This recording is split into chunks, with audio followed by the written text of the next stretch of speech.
to another episode of Off the Menu. I'm Vincent Franchini from Tumblr House, here with Charles Coulombe. Here as always. Let's start off with 3 good questions by Gabriel on Scandinavia and warrior bishops. Oh boy, it makes me real happy to talk about Scandinavia. Dude, that sounded Italian to me. Well, alright, maybe it's a little off. Come to Sweden, land of unspeakable pleasures. Is that better? That's better. All right. There we go. Gabriel says, I've come across more than a few people today who like to believe the Norse never really converted in the medieval era, that it was only a superficial thing, and their northern hearts still beat pagan through and through. Where did this myth of the unconquered North come from? This absurd myth has for too long buried the Catholic Scandinavia of old, at least in the minds of many. That's very true. Where does it come from? Wishful thinking. Basically, it's the same sort of idea where you've got people who are Episcopalian or Unitarian or whatever and love St. Francis, you see. Because in their case, they love the peacefulness and the sweetness, but they don't want to think about what the man actually believed. They admire the man and his deeds, but they reject what he believed, refusing to realize that, in fact, it's what he believed that made him who he was. It's sort of like the Caudai religion, who had made St. Vincent de Paul a sort of a god, while, of course, rejecting Catholicism. Wow. Okay, so how does that apply to Scandinavia? Like, what's... Well, I mean, there's a sort of neo-pagan Nordic thing running around that would like to. I mean, they like the Vikings and Norse paganry, but the truth is that Scandinavia really reached its apex under Catholicism. Wow, when was that? Well, roughly from about, depending upon where and when, because it varied. Scandinavia is a big place, but roughly from about 800 to about 1,000, depending on where you were. And of course, it's nonsense. Like any other people, the Norse became very Catholic very quickly. They produced a great many wonderful saints. Of whom probably the best known is Saint Bridget of Sweden. Yeah. They produced later on a great many tremendous Catholic scholars. And it's interesting that if you look at who defended the faith in Scandinavia during the Reformation, this is an area that people haven't done a great deal of research on. But quite as many, if not more, Scandinavians fought and died for the Catholic faith during the Reformation as English or Scots. Wow. See, but we don't know that because all we know is English. Wow. And the image we have of the Vikings is one that we create and make up for ourselves. But it's not real. I'm not saying reality is an important thing when, getting close to this stuff.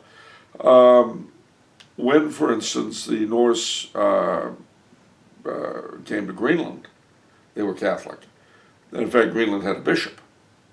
That's why we say that the first diocese of the New World was Santo Domingo. That's true in terms of continuous existence. But it's not true in terms of the very first one that ever existed. That was the Diocese of Gardar in Greenland. And in fact, the Norse Catholics remained in Greenland until, so far as we can tell, the early 1400s. So you're saying that our current image of Vikings as barbarians is a fabrication and that they were more Catholic? Well, barbarian is a term. I mean, as far as they're concerned, whatever that means. I mean, they would consider us as infanticides as being disgusting and barbaric.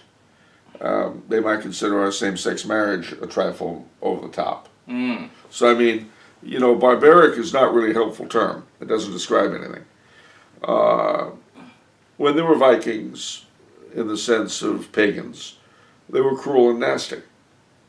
When they became Christian, their better qualities, when they became Catholic, their better qualities were baptized. There were some very fine crusaders that came out of Scandinavia to fight in the Holy Land. That's another aspect people aren't aware of. See, again, nobody knows this stuff. Yeah. They only know what they think they know. They only know what they want to know. Wow.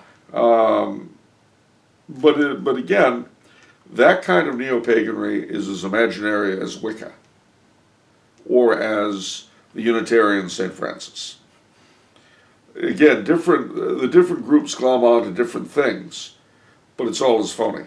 Not that phony is bad. I mean, as an American, it's my birthright, and I'd be the last one to attack anyone for being phony. And as someone growing up in Hollywood. Absolutely. In the house of the great Criswell? Yeah. You got attacked phony and nuts. Nope. I put on those horns and, it's not over to the fat lady and the horned helmet sings. We know all that. Okay, second question. What were some of the achievements of medieval Catholic Scandinavia? What did the Catholic Norsemen bring to the table in Old Christendom?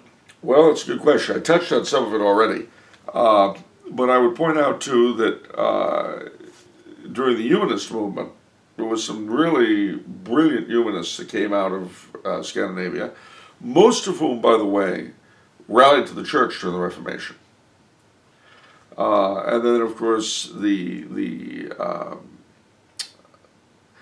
shrines that existed in Scandinavia beforehand, most of which, of course, are gone now, were the shrine of St. Olaf, in Trondheim, which has just been actually rebooted, the shrine of St. Canute in Odense, the shrine of St. Eric in Uppsala. These people from all over Europe went to these places. And one of the interesting stories, though, from the Reformation in Scandinavia was in Iceland, where there had been two bishops, Holar and Skalaholt. The Bishop of Holar died before things got exciting, when the King of Denmark wanted to impose the Reformation on Iceland. That left the Bishop of Skalaholt to deal with it. Now, Jan Andersson, and that was his name, was probably not a shining example of a good bishop, not with his 7 illegitimate sons and his mistress. But the Lutherans made him a deal. They said, you join the Lutheran Church, you can stay bishop, you can marry your woman, and all your sons will be legitimized. And hey, one of them could inherit the diocese after you. He refused. And he led an army against the Protestants. He was defeated. And he and his sons were given the chance to apostatize again. And they refused. And they were all killed. Wow. They were all martyred. So, what the Scandinavians brought to that, I mean, you look at St. Bridget and what she did, you look at what their missionaries did, you look at what, as I said, the Crusaders did, there certainly was a brilliant militant and warlike spirit in the Scandinavians, and that was the gift they brought to the church. Not just in terms of open warfare, but in their prayer life. There's a very wonderful version of the gospel in Saxon called Heliant, in which our Lord becomes a sort of war chieftain, Yeah. and the apostles become his war band, like Beowulf. But they brought that, and of course, some of the later converts from Scandinavia have been extraordinary people. Probably at the top of the list would be Queen Christina, who gave up a throne. She was the daughter of Gustavus Adolphus, the Protestant Lion of the North. But she took all that bravery and ferocity and turned it over to the faith. Turned her back on her country, on her throne, for the sake of religion. Wow. It was that they brought to the church, to the medieval church. It sounds like there's a great deal, as you say, that we don't know about Catholic Scandinavia. Are there any books or good resources? Well, there are. The Catholic Encyclopedia actually has a lot of stuff, the old Catholic Encyclopedia. And there's a lot online. You'd be surprised, especially today in Scandinavia, there's a movement underway to restore a number of the old shrines, the old pilgrimages, and so on. This is coming from non-Catholics. Wow. It's people discovering their own heritage that was taken from them. There's actually a lot of material out there. It's just that we are very Anglo-centric on the one hand. Most people, on the other, most people are just not attuned to Catholicism outside their own sphere. In Northern Europe, Northern Germany, had a lot of Catholics who fought and died for the faith you never heard of. One of the most interesting characters of that period was Georg von Blumenthal, who was the last Catholic bishop of Brandenburg. The first Hohenzollern elector he lived under was with him, backed him up against the Reformation. But after he died, he was on his own. But he managed to hold the faith here and there in Brandenburg until he died. Of course, when he died, they were all over him. Yeah. No. Anyway. Okay, Gabriel's last question. I've come across the concept of the warrior bishop a number of times. Were they real or just legends? I know some modern scholars doubt their existence, but if they were real, how did they come into existence and what caused their extinction? Okay, well, firstly, many have come to doubt the existence of modern scholars. Some say that modern scholarship is a myth that was created by a few ad men at the turn of the last century. I don't hold that view myself. I think it's a radical view. I think that there are a few scholars today. Nevertheless, I understand the opposing viewpoint. And I'm not saying that they're necessarily wrong out of hand.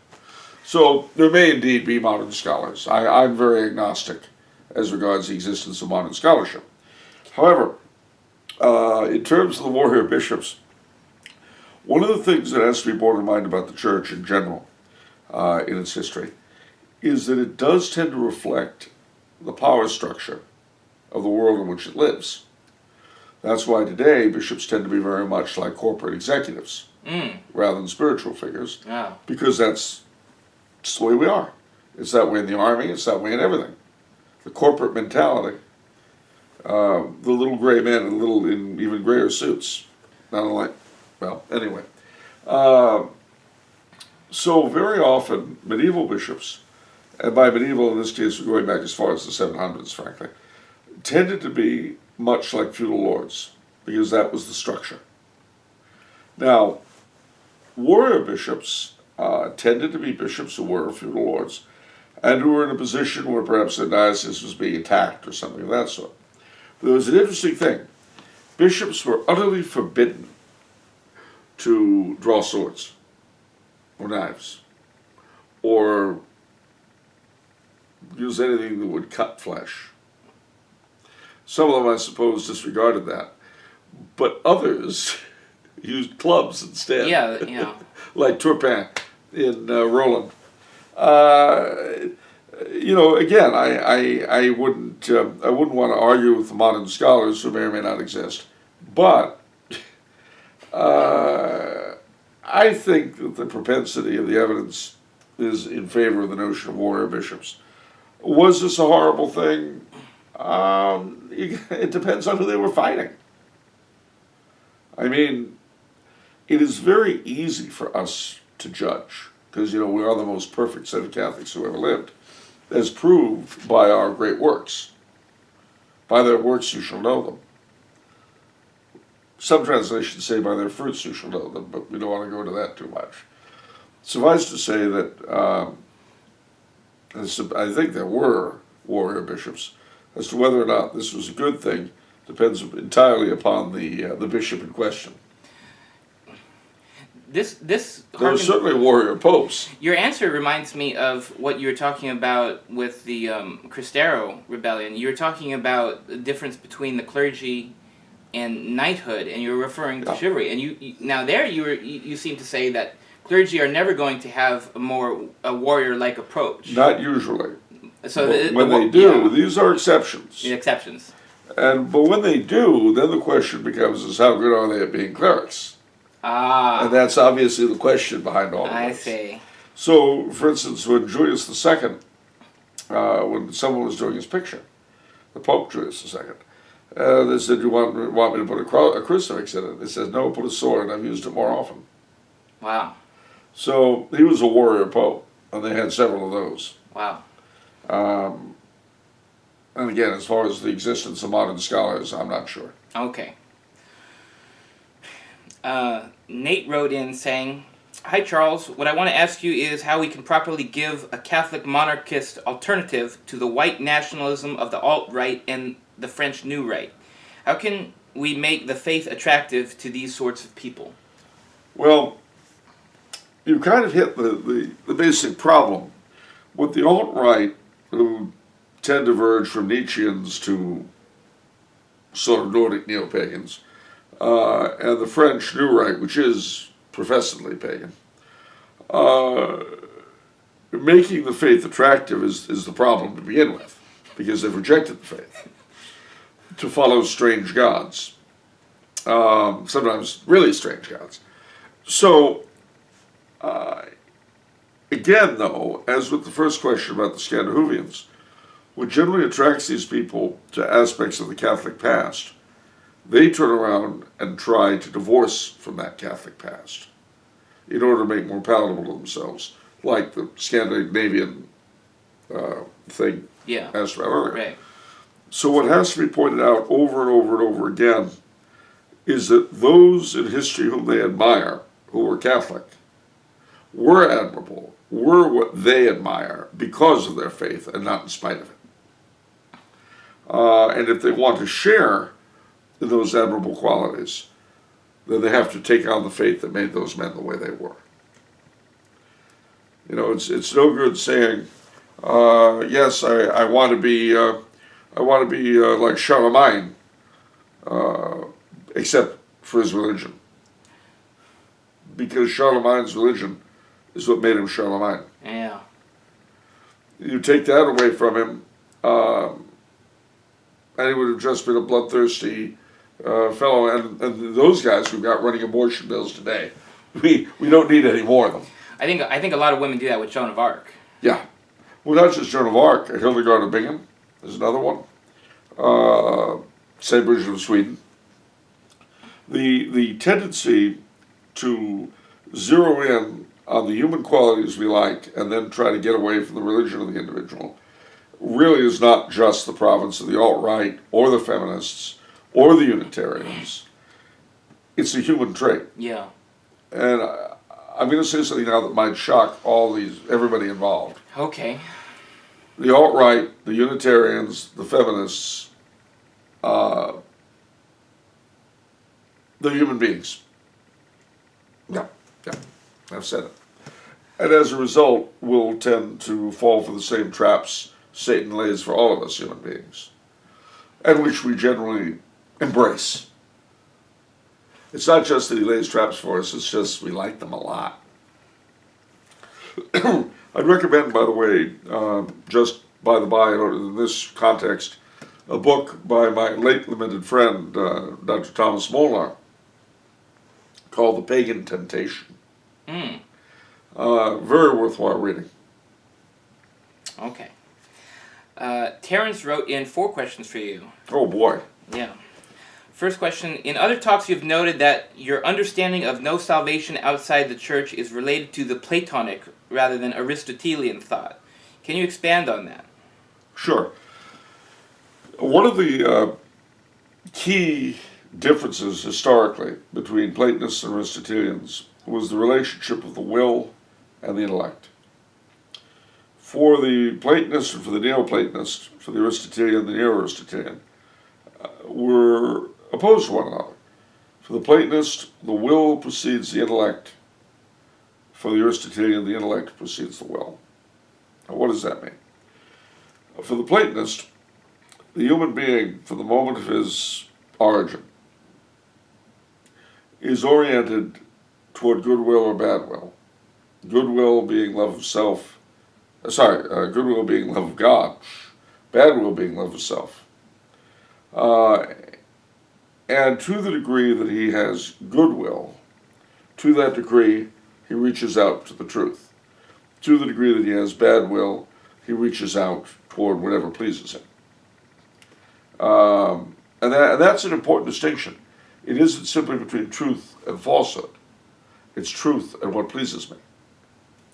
And so, for the Christian Neoplatonist, one's entire life is spent bobbing back and forth between good and bad will.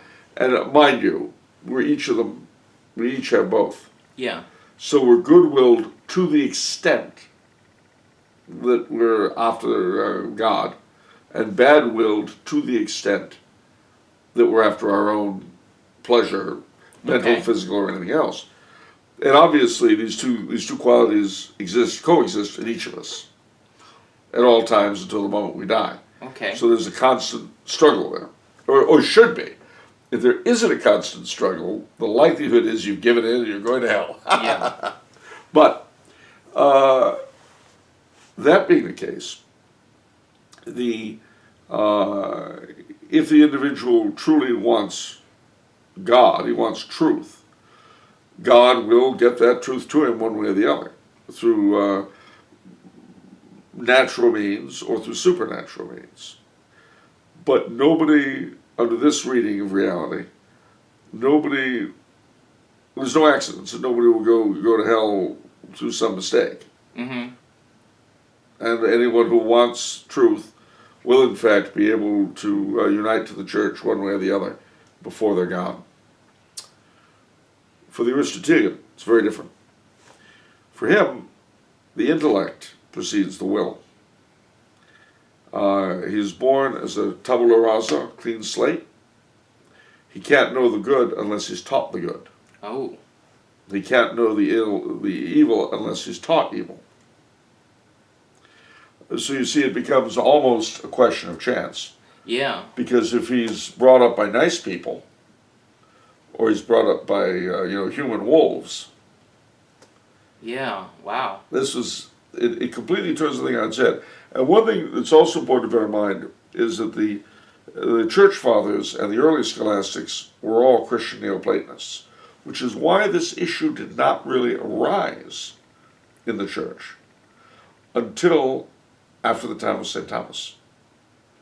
And then you have the discovery of the New World, and you have all these people who, so far as we could tell, again, historically speaking, it's not that simple, but so far as we could tell, had never had any access to the faith. How could a just God send those people to hell? So St. Thomas Aquinas, his philosophy was based on Aristotelian. Correct. Okay.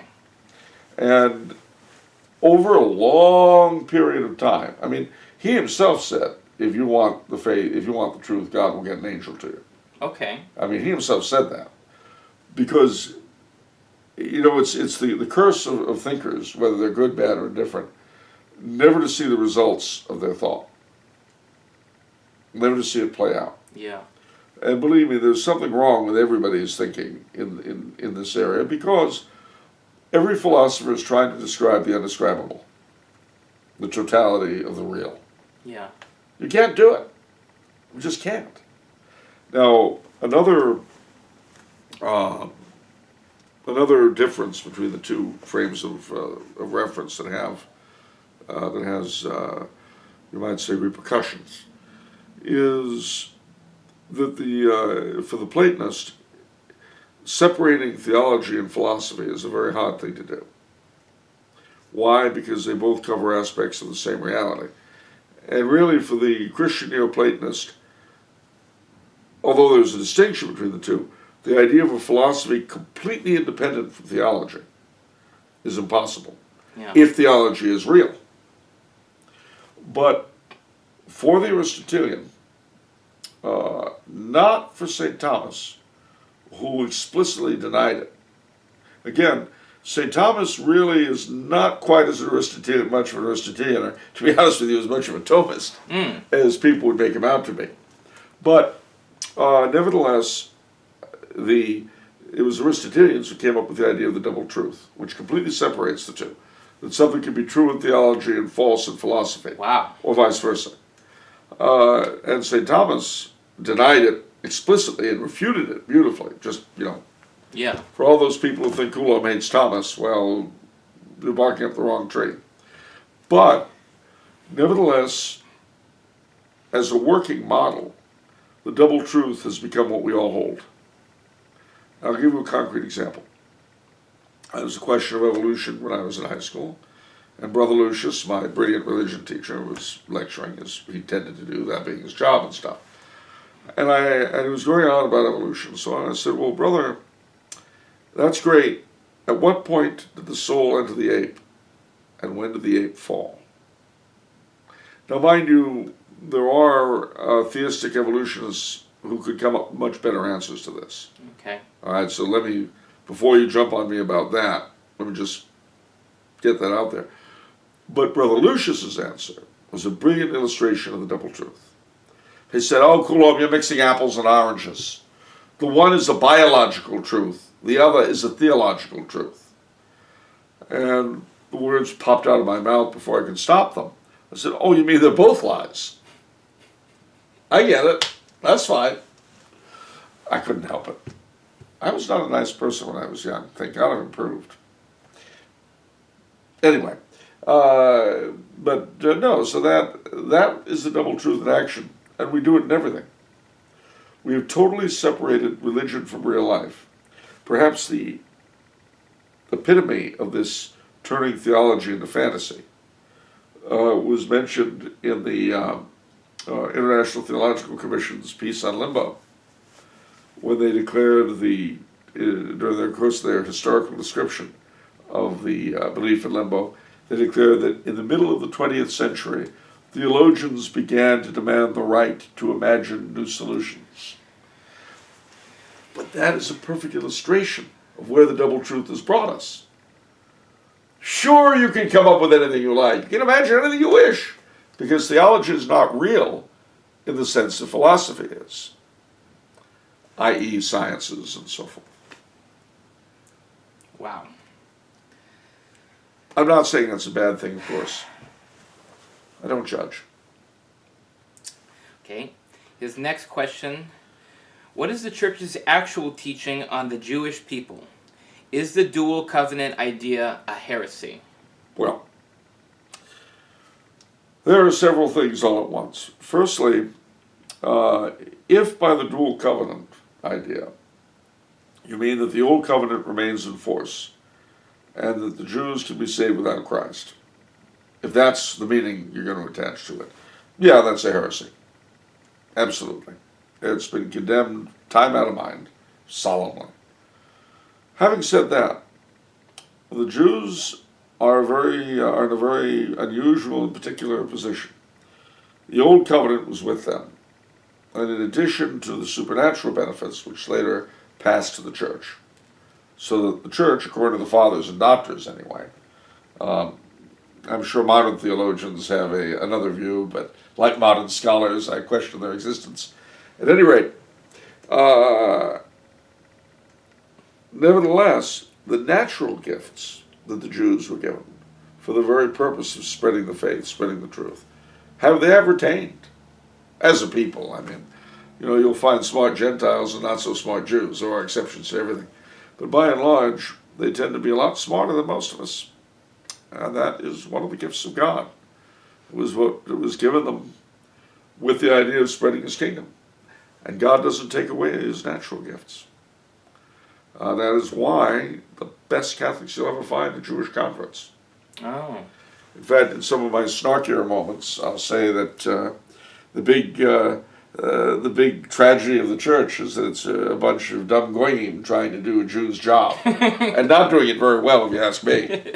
But no, I mean the fact is that the Jewish converts are the best Catholics you'll find. Lord knows, I don't know where I'd be without Jewish deli. Mm. I love the humor. Yeah. And it's not coarse, it's very funny. And God knows I love the food. And the music. I love the music. Bei mir bist du schön. Mm-hmm. Zu mir hat gekommen eine Cousine. Gosh, the one that we could write such stuff. And of course, I would give 4 or 5 of our Gentile comedians for one Jackie Mason. Ah, yes. Okay. Next question. If all the fathers are clear that there was really a flood that Noah survived with a few others, how is it that many modern Catholic conservative apologists are so willing to say it's just a nice story to teach a lesson? Well, they don't want to appear unscientific. They don't want to appear superstitious. Human respect, I would say. And really, this particular issue of the universal flood is something that, again, as in so much, first hit me in high school. Back, I don't want to say where or when, but it was Daniel Murphy High, 1974. I said I didn't want to mention the where or when. Okay. I'm not going to mention names. It was Father Terence Riley, OP, who taught a course called The Bible is Literature, which we called Why Genesis Ain't So. And he was going on about how the story of the flood in Genesis it's nothing. It's just a myth like all the other flood myths in every single other culture.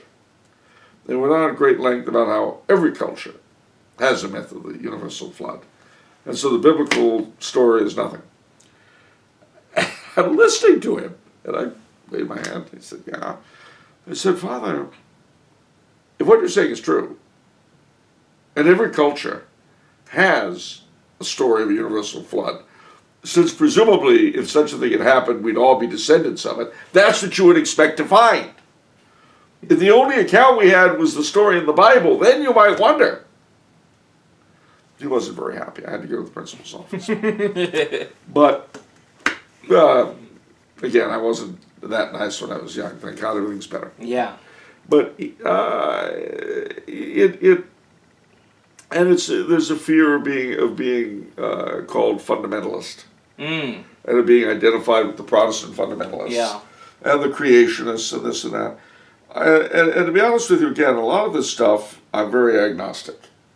In the sense that it's the same with our heliocentric and geocentric friends. Oh, yeah. Whether the sun goes around the earth or the earth around the sun, we all know that everything goes around Hollywood. We know this. That's an article of experience, not even faith. But whether the one or the other, whether the world was created in 7 days or 7,000, or 7 million, or 70 million, or 75 million, on one level, it doesn't really matter all that much. At least not to the degree of smacking each other around the head with it. I'm not saying it's unimportant, actually. These things all have a certain importance. But they're secondary to profession of the faith.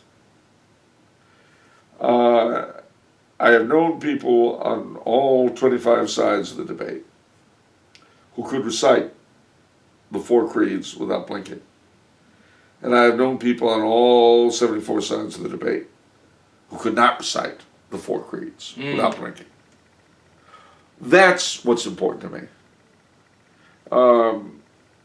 Myself, I find Darwinian evolution very hard to believe, but that's because of what I know about DNA. And for that matter, bees. What does that have to do with it, you wonder? Long story. Suffice to say, I have a problem with Darwinian evolution as it's proposed. I have... I'm remembering an old talk you did on evolution, Bill and Charles, on our channel. You said evolution is the straitjacket that science is bound by now.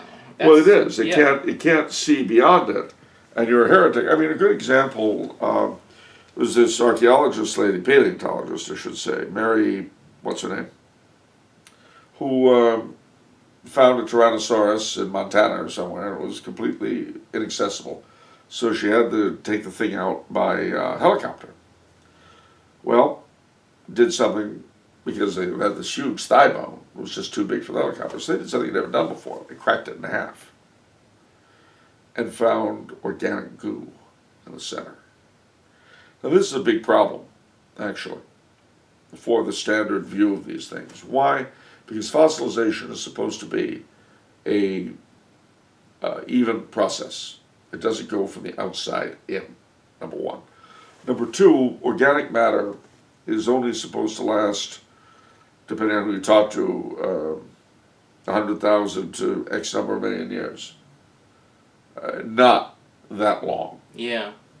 Now, what this means, and then of course she went to work and looked at all sorts of other bones. Apparently a lot of them have this organic stuff in them. Okay. Nobody ever bothered testing them for it before because we all knew how fossilization occurred. Oh, okay. That's that straitjacket I referred to. Yeah. It doesn't allow you to think other than in certain patterns. Well, what does this mean? Does it discount evolution? Does it discount? No, not necessarily. But what it does tell us is that we don't know what we think we know about fossilization. And that this entire structure of belief that we've built up about prehistory, which is so heavily based upon fossilization, has to be questioned. Wow. It's a big thing, it's revolutionary.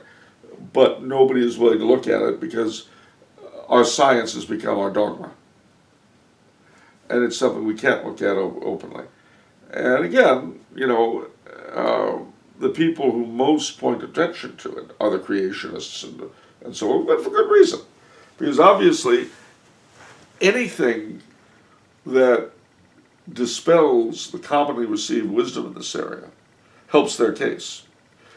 But it would help their opponent's case a lot more if instead of just saying no, no, no, and you're all a bunch of ignorant morons, if they took the lead and examined it themselves. Yeah, that's true. See, and then maybe the standard view of fossilization generally is right. Maybe, but you don't know until you look. Okay. And science is supposed to be about looking for facts on their own terms. But we have, as I say, erected a body of dogma. And God help the infidel in the temple. Yeah. Our friends do not want to be infidels, and I, for one, do not blame them. Okay. Last question for today. You have talked about the ordinary magisterium not being defined, but when looking for more information on this, a priest points to the Vincentian Canon as the Catholic teaching on the matter.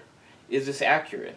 Well, I think it sort of dodges the bullet. The Vincentian Canon is the wonderful statement of St. Vincent of Lerins, who is not your patron, by the way. I'm sorry to reveal that to you. Yeah, okay. His was St. Vincent of Saragossa, I'm pretty sure. Mine was St. Vincent Ferrer.